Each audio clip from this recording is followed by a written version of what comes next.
Holy shit.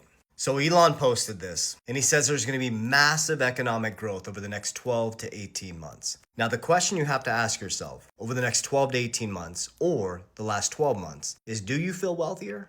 Do you have more money in your bank account? I know the answer. It's no. But let's explain what he means by this. I'll share with you my position on what I think is going to happen, and I'll share with you how I've navigated 2020 to 2025, and how I'm going to navigate 2025 to 2030 to become wealthy.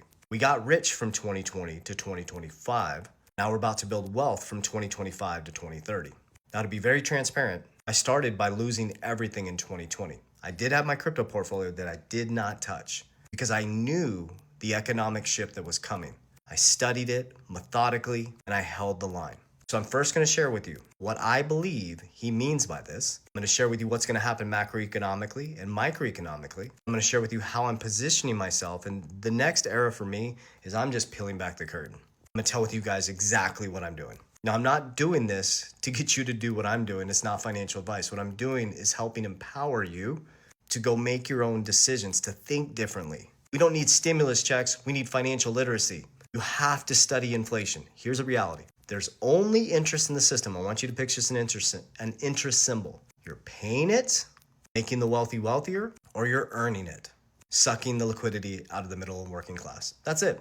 There's no real money in the system. So once you understand that, it takes out all the demystifies everything. You're earning it or paying it. In American, it's the land of the free, but they put us into debt slavery. Your income is someone else's debt. There's no real money in the system. So when you understand that concept, I don't care what you invest in, but when I get paid in your debt, I transmute my money into assets that beat inflation and stocks that pay me more cash flow. I take the cash flow and I put it into assets that beat inflation. When they go up in value, I protect it. When everybody runs in the markets, I leverage my protection on the right side of leverage and I buy everybody's fear. And when it goes back up, I pull profits and I repeat the process and it compounds my wealth. Okay, so let's get back to what Elon said. What does he mean by that? There's gonna be more money printed than you've ever experienced. That's not good for the economy. It's gonna feel good. The middle class is gonna feel wealthy over the next 3 years. Here's why. They're gonna print a ton of money and lower interest rates as low as possible. So the illusion is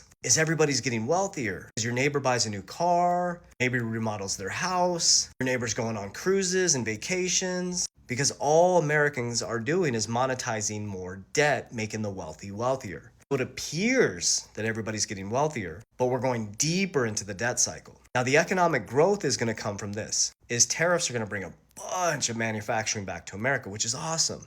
So I want you to picture Reagan, go study Reagan's presidential run. The economy was booming. Here's what he did. He deregulated, so that's an important part of your investments.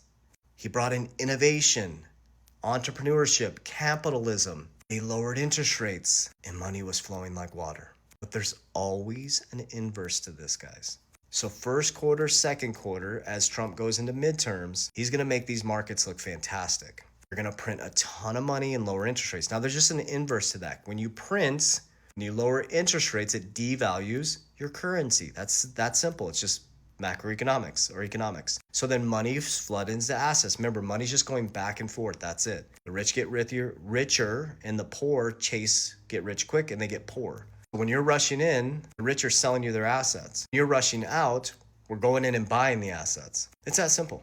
So don't get married to a crypto. Don't get married to price predictions. Get married to understanding the cycle because everything cycles. Okay, so tariffs are gonna start rushing the economy, start printing a ton of money. Manufacturing's gonna go through the roof. Money's gonna be flowing like water. Picture 1920 to 1929. People are gonna be leveraging because when we start feeling wealthier, we forget the fundamentals. Tariffs are gonna boom the economy. Manufacturing is going to boom. Innovation is going to boom. Crypto innovation, AI technology. You're going to see more innovation than you've ever seen. And the markets are going to look wild. Well, remember, there's always an inverse to this. I'm always paying attention. I'm not chasing charts, red candles, green candles. I'm paying attention to the flow of money and interest rates. As Japan goes high, America's going low. So that means people are going to go out of the dollar into markets. Smart money. So here's what I think is going to happen in cryptocurrency. I think Bitcoin is going to see its big drop in 2026. And I think you're going to see utility tokens like XRP have their shining year. Because now we're going into innovation and technology. Banks are coming into cryptocurrency. There's a liquidity crisis. Money needs to move at the speed of light. As AI technology comes in, money has to move at the speed of light. We got a transaction layer like XRP, XLM, XDC, all these different things. And I'll share with you my exact assets at the end. You make your own decision. There's a lot of cool innovation coming in. AI, cryptocurrency, banks are coming into crypto. Ripple's becoming a bank. Kraken's becoming a bank. Coinbase is going to become a bank. You're going to see the biggest transformation in your banking model than you've ever seen. So there's a hint for you. Where would you position yourselves? But as you position yourself, you have to think of two things. One, will this survive regulation and be here the next 10 years? And two, will it beat inflation? I don't care what you invest in, you have to beat inflation. Because when you print money in a low interest rate environment, your dollar becomes worthless. It's already collapsed 96 to 97% since the Federal Reserve was created. Do you think it's going to go up in value or down in value when they print a ton of money in a low? You're losing money. You got to take your income and you got to transmute it, richest man in Babylon, into things that either preserve your wealth or grow in value over time. Okay, so Q1 2026, I think is going to be very bullish. Q2, paying attention to the back end of 2026, I think Bitcoin's going to come down pretty hard, but I think utility tokens like XRP are going to decouple a little bit and hold their value and increase in value over time. But remember, there'll always be a cycle. So here's how I do it. So every time I get paid, it's your debt. And when you get paid, it's my debt. There's no money in the system. So I'm getting paid in debt. That's weird. It's slavery. So when I get paid, I invest first and then I spend last. So I take my first fruits, I put 10% into dividend stocks at high risk, high return option dividends, things like Stretch that have come out by Michael Saylor. They give you guaranteed 10%. You have Warren Buffett style, Coca-Cola, Apple, study dividend stocks. That's true passive income. Every single week, I'm getting a pay raise. I take 10% of my income and I put into dividend stocks that give me more income. Now I have my active income, I have my dividend income. When the income comes in, I bounce that shit out. I put it into assets, A, capital DR, A. I use assets that I believe have fixed supply that are going to beat regulation and that are going to be here when all the dust settles. I'm focused on things that I understand, my zone of competency, which is banking. Number one assets are XRP by a long shot. Bitcoin number two, around 43% XRP, 50% Bitcoin, 40% Bitcoin, and then the percentages go down to WLFI, Solana, XLM, HBAR, VeChain. We also hold it for our company treasury. It's pretty much the same model, heavy XRP. Much higher percentage of XRP for our company model. But XRP is my number one. Okay, that's my digital asset side. I have many other cryptos that I'm going to consolidate into top four, which is XRP, Bitcoin, Solana, and WFI. And on the stock side, American Bitcoin, the picks and shovels, Bitcoin Treasury, and XXI. Another Bitcoin Treasury, number three, connected to Howard Lutnick through Cantor. That's my base. That's my asset base. I'm going to go too wide. I'm going to stick in my zone of competency. I've done very, very well with the digital asset side over the last 5 years. But when those profit, I pull profits off the table, not Bitcoin, that's legacy. Take profits off the table, and I stuff some.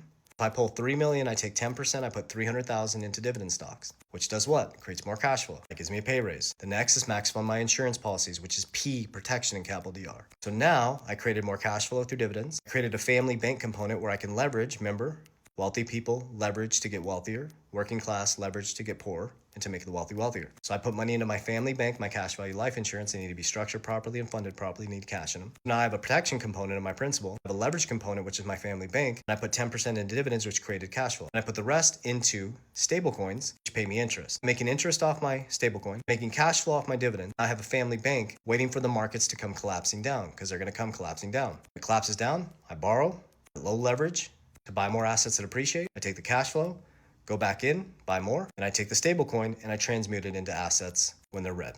Then I repeat the process. De-risk, de-risk, de-risk. Guys, the markets always come back if you're in the right assets. You just gotta be patient. Stop waiting on price predictions. Build a system. What I just explained to you, if you made it this far, most people don't because nobody has patience, they wanna get rich quick, is discipline, a system. That's how you get wealthy.